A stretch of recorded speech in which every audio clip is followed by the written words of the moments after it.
Boom. What is going on, everybody? It's good to be back.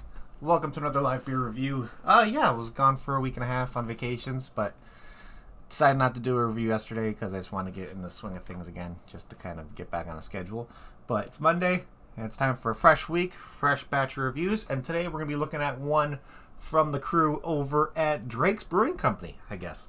So, I've heard a little bit about Drake's. Well, not really, because they're not in my area, but they like to come out with like the Upward and Onward kind of series, I guess you can call it, where they play around with different Russian Imperial stouts and aging them in different kind of like distilleries, like whiskey barrels, bourbon barrels, and everything like that. So, but today I'm going to be looking at their 2021 Russian Imperial Stout that was aged in Buffalo Trace barrels. So I did a little bit of research on Buffalo Trace. I haven't really heard of them that often. I'm getting into drinking whiskey a little bit, but I don't really get into drinking whiskey as much as, say, the average Joe who likes to drink. So, yeah, I'm pretty excited about this one. This guy comes out at 13% ABV, and yeah, and there's been a little bit of misunderstandings on Untapped about this one, so I'll explain that while we go through it. But before we open that, let's talk about Drake's Brewing Company a little bit, because they have some cool stuff they did over there. I was looking up on them, and it's pretty cool. So, they were founded in 1989, which they've been around for a while, over in San Leandro, California. Maybe Kentucky can know if I said that right, but yeah, they started brewing inside of a former Dodge car factory, and they're in their first wave in the Bay Area, since the Bay Area had like a really early start when it comes to the craft brewing thing. So it's really, really cool how they started in like an old Dodge factory, and then they kind of moved their way up to kind of what they are today. And the tap house looks really, really cool. Nice little spot over there. Let's see. I think they have a couple locations. They have the Barrel House, and then they have the original dealership location, but then they have the barn, which they have like kind of like a location inside of a barn and everything like too. So it's really, really cool. They have a bunch of different locations, different like food menus, all that kind of stuff. They can do banquets. So it's a really, really cool thing they're doing over there. But without further ado, I think it's time for us to actually talk about this beer a little bit. So, yeah.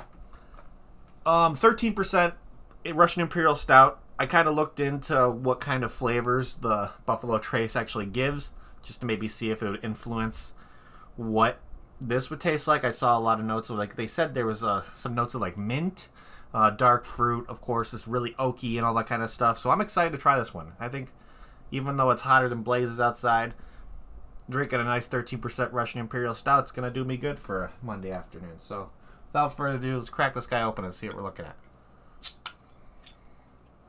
Okay. Got a little bubble. So let's see what this guy's on the smell. Oh yeah, it smells really, really sweet. I don't think it's going to be like, definitely getting some strong, like dark kind of chocolatey or maltier notes in there. Yeah, smells absolutely delicious. I don't know if I showed the can art at all of it, well, the bottle art with this, but has like the kind of the missiles going off. I don't know what that says. It's like, what did that say? I don't even know what that says, to be honest. It's covered up, so. But then it says they're advanced oak, all that kind of stuff. So it's a really cool looking bottle. I'm a fan of it. But yeah, definitely strong chocolatey notes on this one. I'm guessing there's going to be a strong like oaky presence as well. Just because I've heard a lot about like when it comes to Drake's doing stuff with their barrel aging, and I've heard of them they bring out a lot of more of those oaky flavors that come into their barrel aged stuff. So let's pour this guy and see what it looks like. I'm guessing as dark as my soul. It could be black, probably very, very heavy since it's the Russian Imperial. Probably have that like syrupy kind of consistency to it. Oh yeah. Not really much of a head going on in this one as well. Maybe if a little bit of head that's showing up on it is like maybe a very light brown. I'm surprised it's not more of like kind of like that milkier kind of brown. But yeah, the head dissipates almost instantly. Oh yeah, definitely get like more of a stronger like bourbon whiskey booziness coming through when I pour it. Definitely getting that, still that chocolatey, like maybe some dark fruit notes going in there as well. yeah, I'm pretty excited for this one. So without further ado, it's good to be back, people. Happy Monday. Let's try this one. Cheers.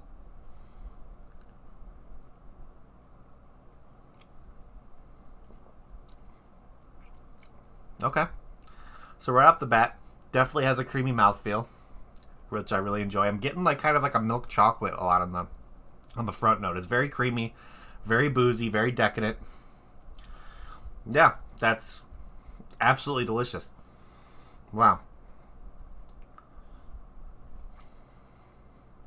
It's a lot smoother than I thought it would be. I thought it was going to be overly oaky, since I've heard other people say it was overly oaky. Definitely has a nice kind of like chocolate and like dark fruit, like a plum or a date kind of note in there. Definitely leaves your throat with that warm feeling. So that's really, really nice. Yeah, this is absolutely fantastic. It's a nice sweetness. It's not too oaky. It's not really bitter at all from what I've had with different Russian Imperial Stouts. Sometimes they add a little bit more of like a bitterness to it, maybe like a drier kind of situation. But yeah, this is absolutely delicious. Very, very decadent, very creamy for a mouthfeel. Yeah, I'm definitely enjoying this one. So when I was talking about earlier, there was kind of a misunderstanding when it comes to Untapped, how they have the Upward and Onward. So they have the regular Upward and Onward that is rated at like a 12.3, I think, which is not this one. So if you want to find this beer and check it in on Untapped, you're going to want to look for the Upward and Onward 2021, which shows right here 32 ABV.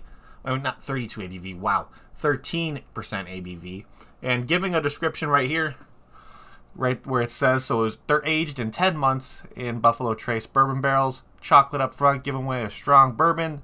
Cardamom spice, some vanilla and cinnamon, touch of hazelnut, caramel, and oak. So I'm definitely getting that chocolate right up front. It's very creamy, very decadent. Of course, you're getting that little bit like an oaky kind of sweetness along. Maybe that's probably what that caramel is.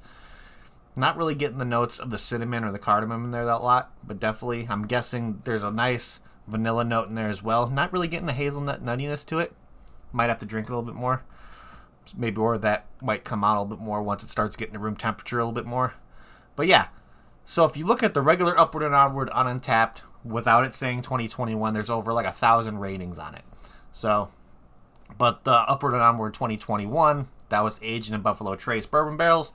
There's only 52 ratings on this one. I guess it was a very small limited release they did with this specific one. And with only 52 ratings, this one has an average rating of 4.02 on Untapped, which is really good.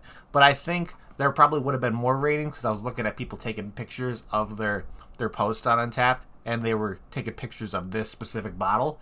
So they might have put it on here not realizing that they were checking on the wrong one. So just, if you're going to find this one, be aware that you kind of want to, if you're going to check this one in, make sure you're letting people know the correct, like, Untapped page is going on, just so you can let other people know your correct rating on it, or if there's multiple different variations, let them know as well. So maybe if they're looking for a specific one, maybe it's aged in a different distillery's bourbon barrels. That's a good thing to know as well. So, yeah, so 52 ratings only on this one. I think if people would have checked it out on the correct one, there would definitely be more than 52, but having a 4.02 rating out of 52 people rating it is not bad at all. Definitely not bad. So let's go back here and see what people have to say about this one. So let's see. Somebody gave it a 3.5, which, okay. Let's see. Another 3.5 saying so much oak, not much bourbon. I'm not really getting much of an oakiness to this one at all. It's not like an overpowering oakiness. The main, like, predominant flavor I'm getting from that is a nice, sweet, like, milk chocolate kind of flavor. And then maybe, like, a little bit of a spice note, but definitely, like, a milk chocolate, maybe a little bit of vanilla hitting as well. Maybe a little bit of a bourbony booziness to it, but not really getting much of, like, an overpowering, woodsy, oaky flavor in this, which is really nice. Definitely really smooth, really balanced. Let's see what this person said. Not overly sweet like other Drake's heavy hitters. Barrel heavy. Good balance. So this guy gave it a 4.25. Let's see. Somebody gave it a 4.75. Purchased off Tavor, saying this is a great balanced beer. Tons of oak and roastiness balanced with some sweetness. See, everybody's saying there's a lot of like roasty oakiness in there. I'm not getting a lot of that as well. My dad actually checked this one in, right, saying all I can say is wow gave it a 4.5 out of 5. Actually tagged me on it. So he checked this one in. When did he check this one in? Let's see. Damn, he checked it in June. So I'm a little late on this one, but oh well. Whatever. But yeah, let's start talking about it a little bit more. Let's see what I'm going to be doing with my ratings on this one. But I want another sip because it's delicious. Looks a little bit like a Russian. Yeah, okay, so that makes sense when it comes to the bottle art. If it's a Russian Imperial Stout, kind of having that kind of Russian, kind of like old World War II or the Cold War kind of poster themed where they're showing rockets going off. Maybe that's in Russian, I'm assuming. So that's a really nice touch. Now that you mentioned that, Dion, I can definitely might change my opinion on this label a little bit, knowing that it, after I look at it for a second, kind of reminds me of like those war posters back in the day, like a Russian war poster. So that's really, really cool, actually. Wow, okay. So let's start breaking this down and what we're going to do. So bottle art. Since Dion brought it to my attention, yeah, I think that's really cool. If that's what they were trying to do with creating like a reminiscence of like an old Russian Russian war poster, yeah, they hit the nail on the head. You have the rockets going off, having that kind of like old like 80s galaxy look to it, and then having, I'm guessing that might be in Russian, I'm not sure. It looks like I don't even know. Not even going to try to pronounce it, but yeah, really, really nice. Definitely like the kind of holographic kind of look to the colors on it. Very simple, and yeah, not really over the top when it comes to bottle art, but sometimes when you're looking at a more sophisticated beer, you're not trying to go over the top with the bottle art. So I can definitely understand that. So yeah, pretty solid. I give it like a 3.75 out of 5 for bottle art for me. I'm a big fan of intricate bottle arts, to be honest. So like you see me review stuff from like companies like Anchorage Brewing Company, Adroit Theory. They go really in depth with their can art and bottle art and all that stuff. So yeah, pretty nice label, if you ask me myself. So let's see. If I got this in a flight at Drake's Brewing Company, would I get another one? Yeah, I probably would. It's very nice. Definitely not too boozy, which is nice. Definitely still leaves that warm kind of feeling going down your throat, knowing it's a 13%. Definitely is not a sessionable beer, if you say so myself, because 13%, one bottle of this, you're going to kind of just want to take it easy. Definitely a sipping beer, if you ask me.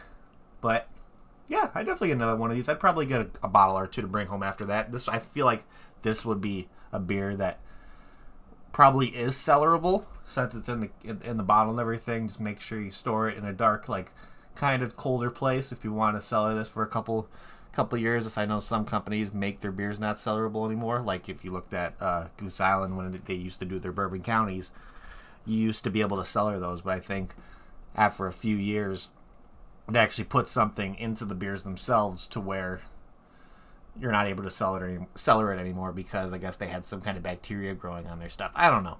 There was some kind of weird thing going on back in the day with that stuff, but who knows? You might be able to cellar this stuff. I would give it a shot, just because we already have a bunch of beers that we're cellaring already, just because we want to see what happens. I know we have a bottle of Dark Lord down there, so a bunch of stuff coming up in the next like few years for very like decadent and special occasion drinking.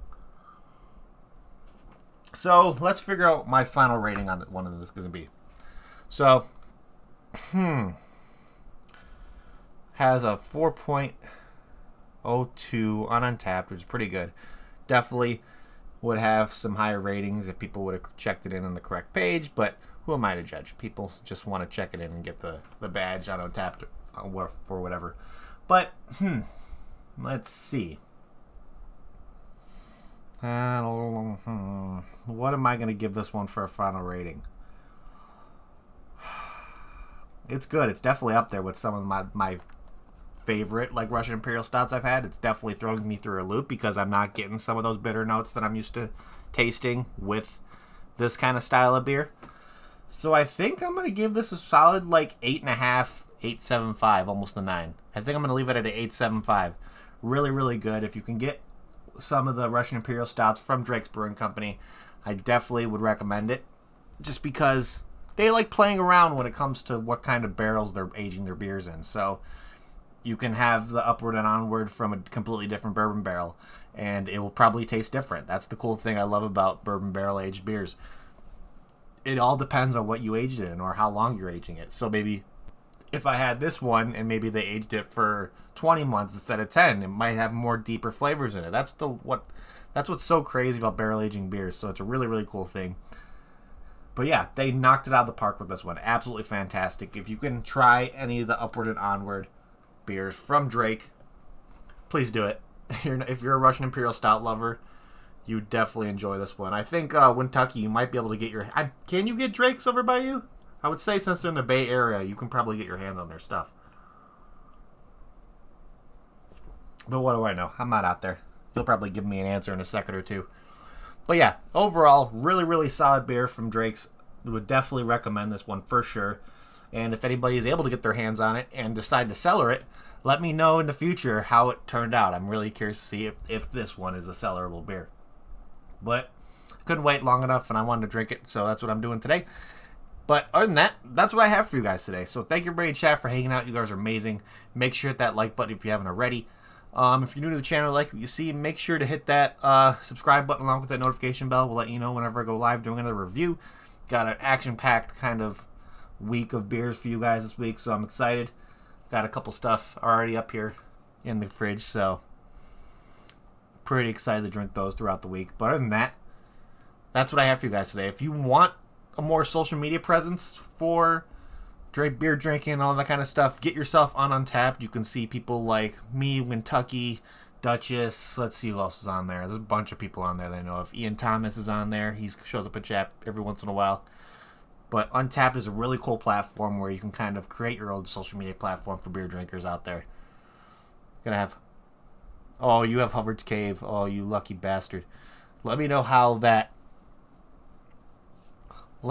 one is, because Hubbard's Cave makes some really good stuff, Kentucky, so let me know. But other than that, that's what I have for you guys today. So, like I said before, shoot me a friend request on Untappd if you haven't already. My link to my profile is down in the description below for you guys. And if you want to possibly see more Drake beers on, if it's not in your area, get yourself on Tavour. It may not be available in every area, but I know they're working on getting it available in more states and more cities and all that stuff. I know it's available in the Chicagoland area, the DC area. You can get it, I think, in Dallas. So just kind of keep an eye out. Download the app. Put in your zip code. They'll let you know right away if you can get beers delivered to you from them. But they have over 7,000 different beers, and it's continuing to grow that they have available all the time. So it's a really, really cool platform that I get a lot of my beers from. So highly, highly recommend them. But other than that, that's what I have for you guys today. So I hope you guys have a fantastic Monday, fantastic rest of your week. And I'm going to say it like I always say it, we're going to get the hell out of here. If you're going to drink, drink responsibly. Don't drink and drive. And cheers, everybody. I will see you all tomorrow.